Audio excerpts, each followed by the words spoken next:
প্রত্যেকটা বাবাকে আমি বলতে যাচ্ছি, বহু কষ্ট ক্লান্তি দ্বারা একটি সন্তান দুনিয়ার বুকে নিয়ে আসলেন, সেই সন্তানটিকে আপনি শিক্ষিত করছেন না, সেই সন্তানকে দুষ্ট এবং খারাপ দাঙ্গাবাজি সন্তান তৈরি করে ফেলছেন।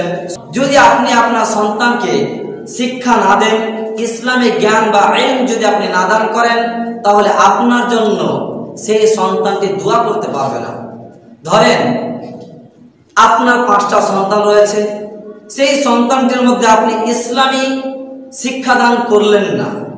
আপনি যদি মারা যান, আপনার যদি মৃত্যুবরণ হয়, তাহলে কবরে যখন আপনার আযাব হবে, সেই সন্তানকে তো আপনি ইসলামী শিক্ষাদান করেননি, তাহলে কি করে সে আপনার জন্য দোয়া করবে? সে আশা, সে আকাঙ্ক্ষা আপনি কি করে রাখতে পারেন?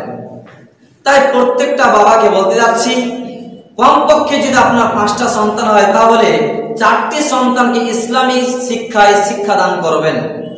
যদি আপনি ইসলামী শিক্ষা না দান করেন, তাহলে আপনার সামনে ক্যারাম বোর্ড খেলবে, আপনার সামনে দাঙ্গাবাজি করবে এবং খারাপ আচরণ করবে।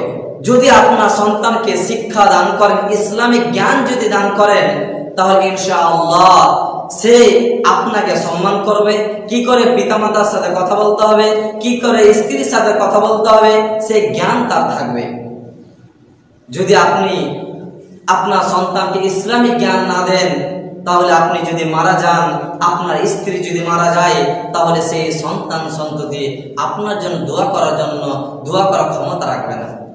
তাই পরিষ্কারভাবে বলতে যাচ্ছি, আপনি আপনার সন্তানকে ইসলামিক জ্ঞান দেওয়ার চেষ্টা করুন, আপনি আপনার সন্তানকে গড়ে তোলার চেষ্টা করুন।